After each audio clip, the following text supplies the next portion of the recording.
Hi everyone, it's Mike here. So today I'm going to have an experimental play in my large Dylusions creative journal, and I'm going to try and do something which I've never done before and which is a kind of leap of faith on my part because it's so far outside my comfort zone, it's almost on a different planet. So I'll switch over to my overhead camera and I'll show you exactly what I'm going to try and do.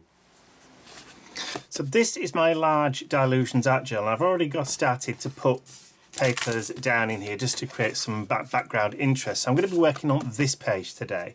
Now the last time I used this journal, it was to create this Picasso-esque self-portrait of myself that I did as part of a video hop with Cindy Utter and a few others. So it was to create a project using this image that Cindy sent us. So in the same kind of vein, I wanted to create another piece of artwork in a similar kind of artistic style. So what I'm going to do is I'm going to paint this page, or the double page spread, over with white gesso, and then I'm going to cut out and stick down this picture of James Dean, and then I'm going to recreate this image of James Dean on this side of the page in a Suprematism style. Now, if you're not familiar with the style, it's a style of art which is created or done using basic geometric forms such as circles, squares, lines and rectangles and that kind of stuff, but in a limited range of colours. So I'm going to recreate the shape and look of James on this side, but only in basic geometric shapes. But I'm not going to cut those out of pieces of paper. I'm going to paint them in. Yeah, I did say this was going to be so far outside my comfort zone. So the first thing that I need to do is, well, the first and second thing that I need to do. So the first thing is I need to cut James out. The second thing I need to do is to completely cover my double page spread with white gesso. But I'm going to do that, but I want to leave a few of these details coming through in the background. So that's the first job. Okay, so that gesso is now dry, but it's not quite pushed as far back into the background as I want, so I'm going to do a second coat. So that's what I'm going to do now. The problem with gesso is, well, not necessarily the problem, one of the properties of gesso, if you like, is the fact that it does dye back. It's not quite as bright once it's dry. Not quite as opaque, I should say, not bright. So, right, I'll carry on adding this second coat and then I'll be back once it's done. There's no point you just sitting here watching me painting white onto a page. Okay, so that is now dry and they're all pushed back into the background to my satisfaction now, if you like. So this is the side that I'm going to put James on, but I think it's too white or too plain on that background. So what I want to do is just to introduce a kind of lightish colour. Now I have a pot of the Indigo Blue Junk and Disorderly portrait paint. So this is part of their portrait paint. This is the fair, so it's almost like a Caucasian skin tone. So I'm just going to grab the pot and I'm just going to paint roughly some of that across the background, just because I don't want it to be totally white and I don't want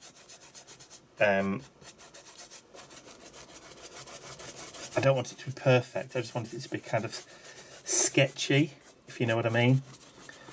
So rough at the edges. Now, as you can see, it's actually picking up some of those ridges and things in the gesso, so that's good. So we're getting a little bit of that texture coming through from underneath, from the papers underneath, which is great. So I'm happy now, just with that as it is, being in the background. So I'm going to wash the brush off And then I'm going to give it a quick whiz over with the heat gun and get it dry, and then we can get James stuck down.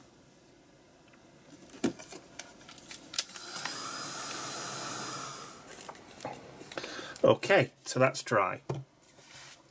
So I'm just going to grab some matte medium and James, and I'm going to just glue him down using this. Let's see if I can get the lid off this. It tends to stick. There we go. Drop the lid on the floor. I've used an inkjet printer for this, so I'm hoping that it's not going to bleed the colours too much. So I know this is only a small brush, but it should do.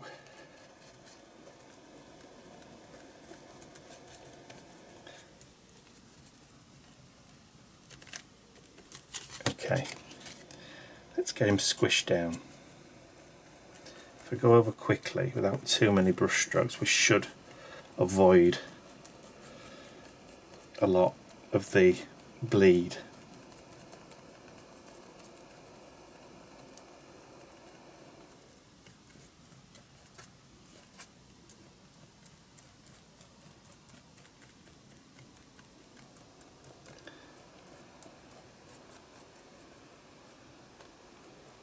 That, I think, will do.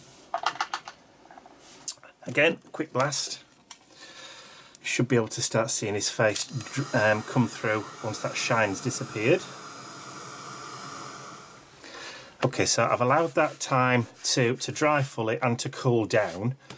And I have quite a large sized rule here that's got measurements starting from the centre working its way out, which is perfect for doing this kind of project, because what it allows me to be able to do is to be able to gauge pretty much where the centre of the page is and also the other side. So what I can do is I can just put some small marks.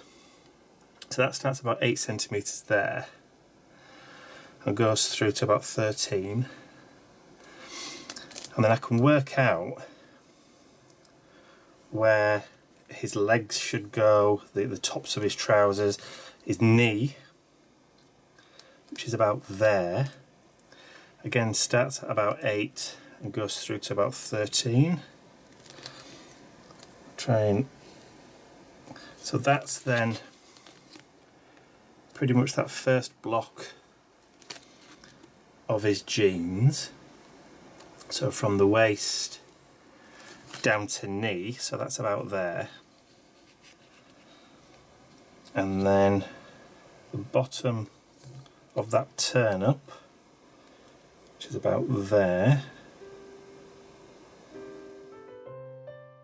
My aim for this video was for it to be done in complete real time, but after I'd finished editing the video, I found that it was nearly 2 hours long, and that's way too long for a YouTube video. So I've had to come back and just fast forward some of the portions where I'm not really doing much, if you know what I mean. So in this section, all I'm going to do is to draw out the blocks of shapes and try and create the shape of James in blocks. And that's all I'm doing with the pencil and the ruler, is just trying to put the shape of James together in geometric shapes.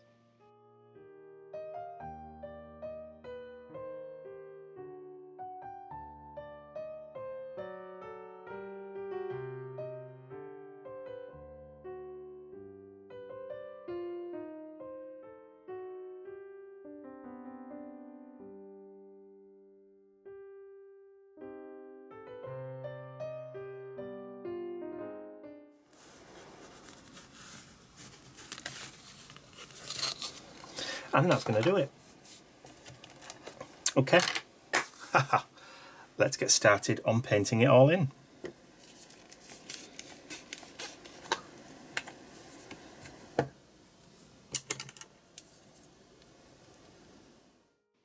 So to begin with, I'm painting his jacket, that iconic red Aran jacket, with the indigo blue postbox red acrylic paint from their Artiste acrylic, or the English Cottage Artiste acrylic paint range. And as you can see, I'm just painting in the block of shapes using a small detail flat brush. I believe you call these a bright. So it's a very small flat edged brush. Next up, I'm using Cerulean Blue Hue from Reeves, part of their acrylic paint range, to do his jeans. So again, using the same brush just to block out the colour of his denims.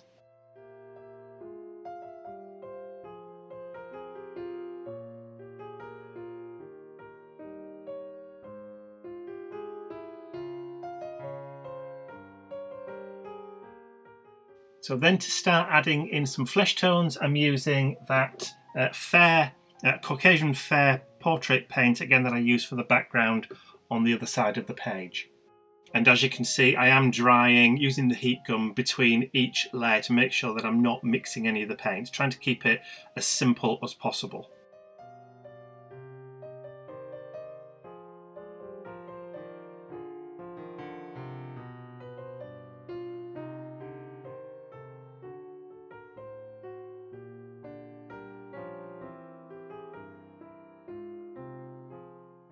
So the next colour that I'm going to use for his shoes is the Stroke of Midnight, which is a very, very deep, deep blue, almost a blackish blue, hence the midnight.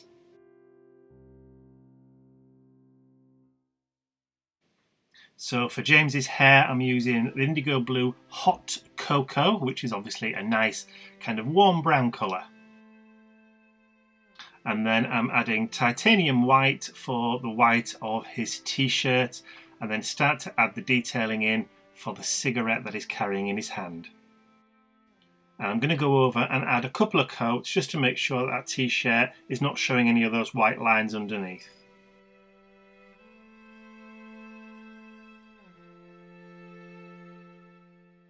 So next I'm going to make a couple of adjustments to the red jacket. I noticed that the t-shirt is too big, that gap's too big, and also the jacket should have come down a little bit further, so I'm going over the top of those blue jeans, just adding in a little bit more of that red.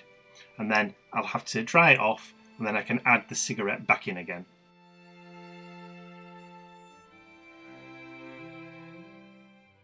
So now the basic block colours are down, I can start to add in a little bit of detail by using the Pigma Micron No. 5 pen and a ruler. So I'm just going to go around the outside and just add in some black line detail just to define where the blocks are.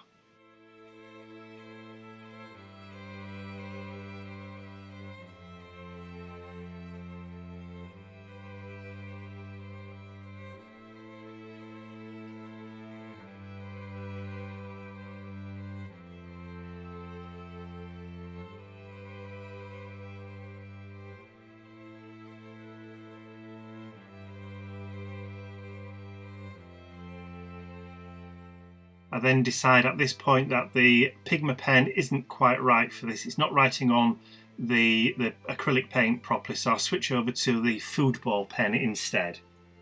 And then decide to go over some of the original lines that I'd originally done with the Pigma pen, go over them again with the football pen. So you'll have to forgive me because I hadn't realised that my memory card in the video recorder was full, so I carried on adding the black lines and just touched up some of the corners with the paint and not even realised that it stopped recording. But you haven't missed too much because, like I said, all I've done is just added in those black lines and just touched up the corners a little bit, and that's it. So I'm not going to do any more to James now, but what I wanted to do is, because I've got a background behind him, I wanted to add a background behind this as well. But obviously I can't paint behind that, but I wanted it to continue with the same kind of theme. So I'm going to use this, I think it's called Mini Cubist stencil, to kind of add a blocky background behind everything. So I'm going to grab a foam and one of my applicators, and I'm just going to grab a little bit of that same paint that I use for the background here. I'm just going to shake the pot. That's going to get some in the lid. So if I just turn that over now, and I can grab the lid and just squish that paint into the foam, that's going to give me enough in there to be able to just go through the stencil to add a kind of blocky background that's sort of in keeping with the rest of the image. So I can turn that round, paint up here, and just go around my figure, my James figure, to add in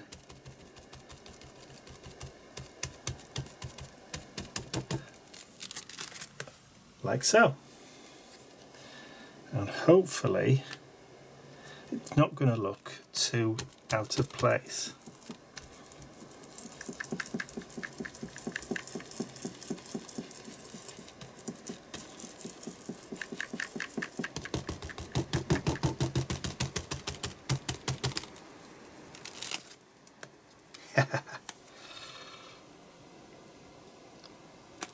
Might need to add some more paint onto the applicator.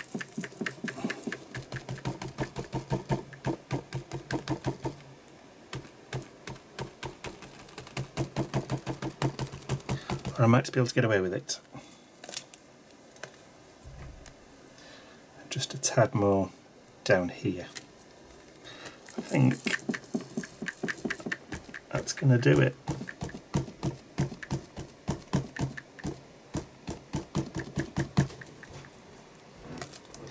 Like so.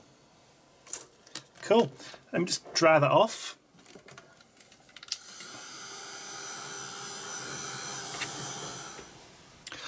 Okay, so all dry. The background's all dry. I just want to add a little bit of a page title. Now I'm going to do a little bit of a play on words because we've obviously got James Dean in Rebel Without a Cause. So I'm going to use that film title with a little bit of a twist, and I'm going to call this Rebel with a Corner.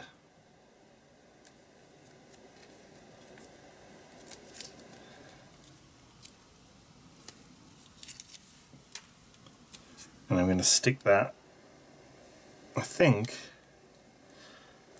just running down there.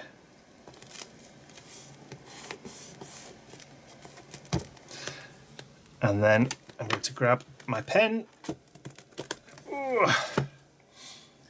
and then sign it and date it. And then I'm going to call this page Done.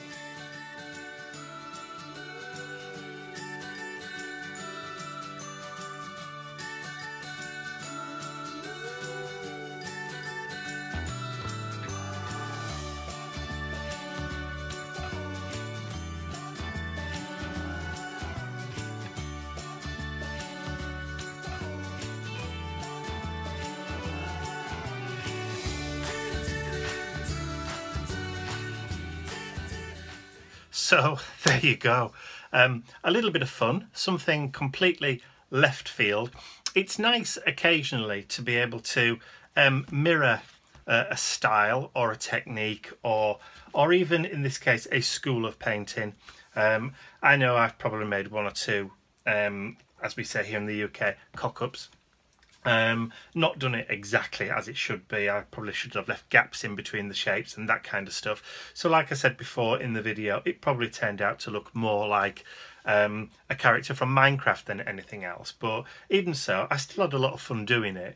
And even though it's basic and very, very simplistic, like I said, it's still nice to be able to step outside your comfort zone and do something completely different now and again. So there you go.